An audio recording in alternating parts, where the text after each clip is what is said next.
confident that he cares. What do you care about? Welcome to the Rock Newman Show. It's the Rock Newman Show.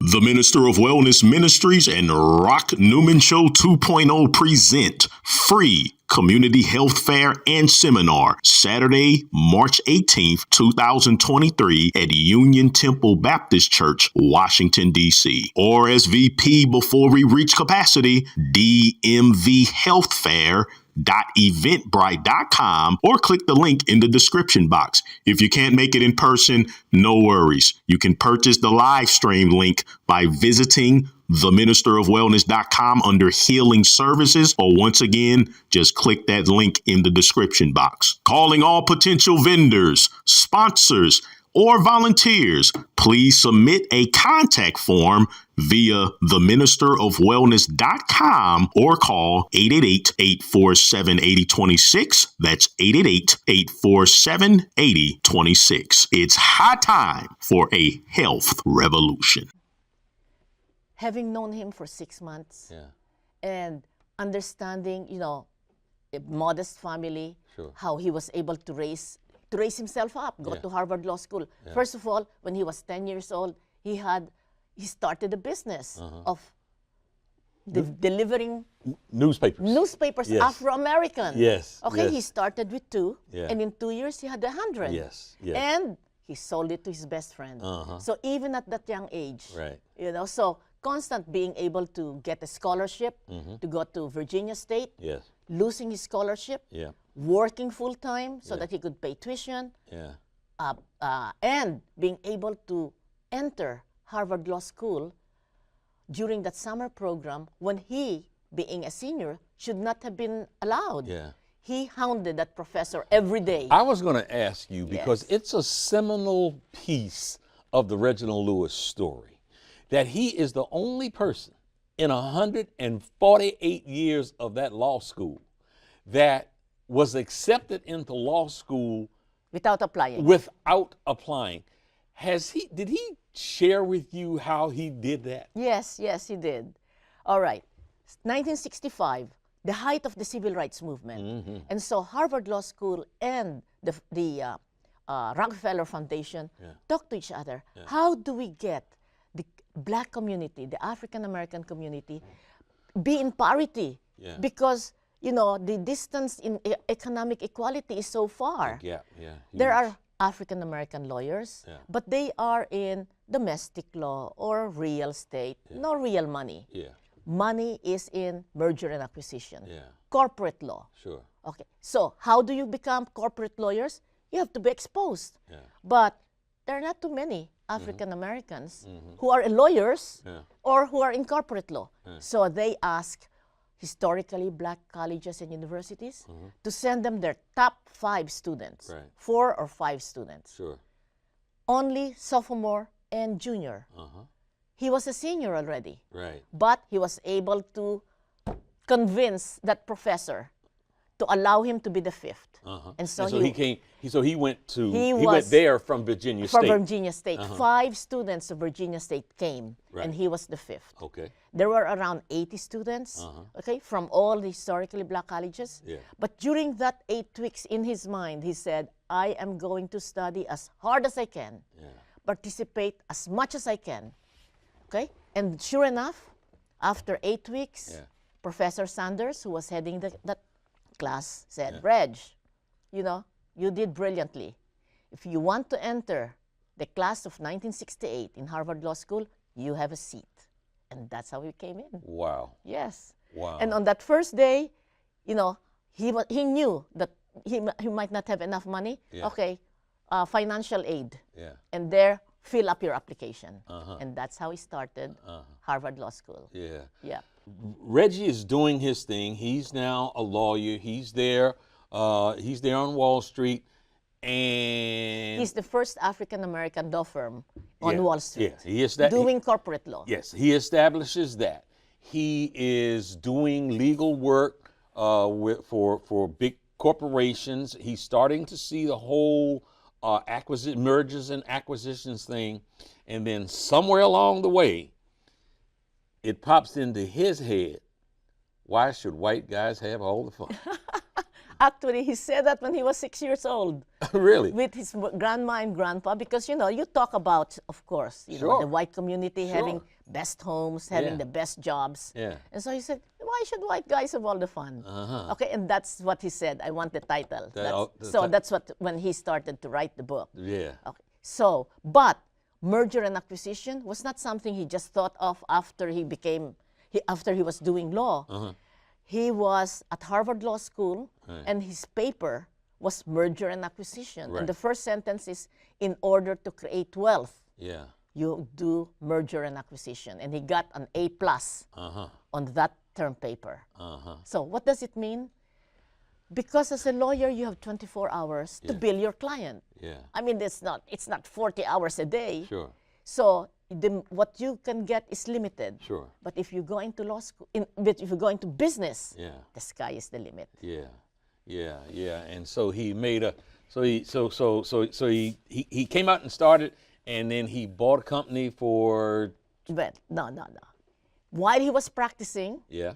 he would make a bid to buy one company. And in fact, it's a company in Baltimore, Park Sausages. You remember that? Oh, sure. More Park Sausages, Mom. Mom, Absolutely. please. Yes. Okay. So they made an agreement, $3 million.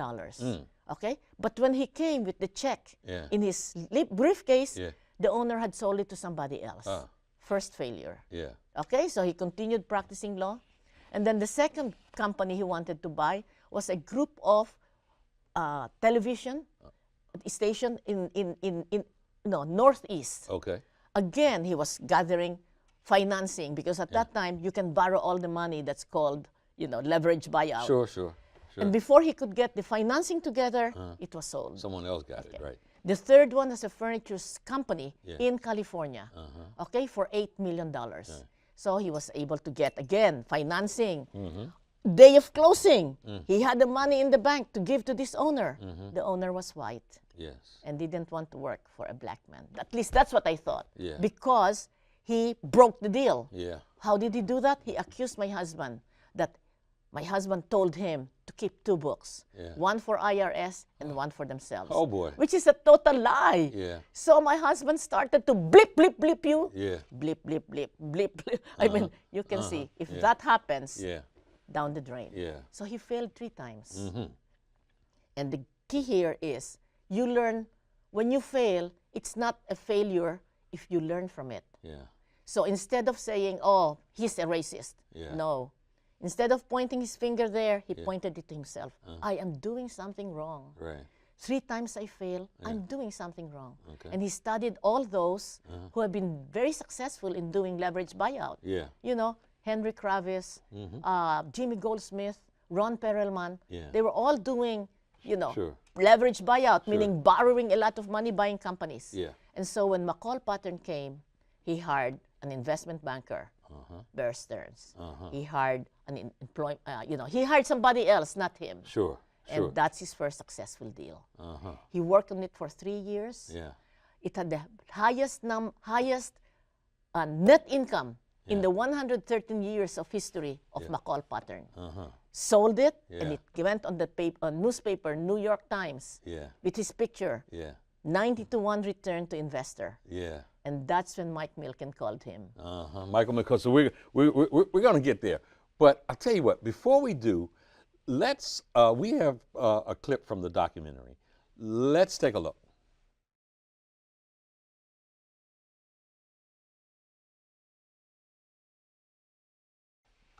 So tell us about why you felt it was important to get this documentary done. Well, the international deal, when it happened, it really broke, like, what? Yeah. $1 billion Watershed. by a black man? Yeah. And it sent shivers up and down your spine. And especially for African American men, it was like, wow, he did it, I could do it too. Yeah. And so it has inspired many others, BET, Bob Johnson, Ken Chenault, Yes. Dick Parsons, Yeah. and so many others. And so that was in 1987. 30 years later, now, anyone who's 40 years old and under do not know anything about him. Yeah. He died 25 years ago. Yeah. And so I said, it's time. It's time to reintroduce him again to young people. Okay, so here's what I'd like to do. Might be a little tough, but I'd like to try to understand something. You met, again, I use the term, and I think it's appropriate, this irresistible force of nature. This guy who could accomplish anything, including sweeping you off your feet.